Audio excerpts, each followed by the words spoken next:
राज्याचे उपमुख्यमंत्री तथा अर्थमंत्री आदरणीय अजितदादा यांनी अर्थसंकल्प जाहीर केला। या अर्थसंकल्पामध्ये ज्या पद्धतीने महिलांच्या सबलीकरण आणि सक्षमीकरणाच्या घोषणा करण्यात आल्या, या सगळ्या योजना या माय आणि माऊलींचा सन्मान करणाऱ्या आहेत, आदर करणाऱ्या आहेत। या अर्थसंकल्पामध्ये वारकरी संप्रदायासाठी महामंडळाची स्थापना करण्याचा निर्णय घेण्यात आला। वारीमध्ये असलेल्या प्रत्येक दिंडीला 20,000 रुपये देण्याचा निर्णय करण्यात आला। माऊलीच्या सन्मानानंतर खऱ्या अर्थाने मातृत्वाचा सन्मान करण्यात आला। आईसाठी, बहिणीसाठी, मातृत्वासाठी लाडकी बहीण ही योजना आणण्यात आली। या योजनेमध्ये जवळजवळ 46,000 कोटीची भरीव तरतूद करण्यात आलेली आहे।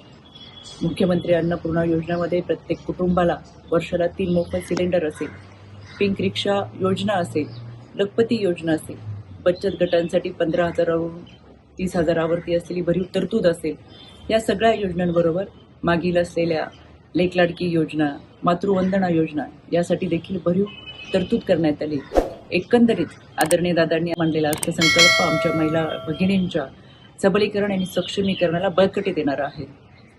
महाराष्ट्रातल्या तमाम महिला भगिनींच्या वतीने मी आदरणीय दादांचे मनापासून आभार व्यक्त करते आणि खऱ्या अर्थानं अर्थसंकल्प हा आमच्या महिला भगिनींच्या पुढच्या वाटचालीसाठी एक मोलाचे योगदान ठरणार आहे।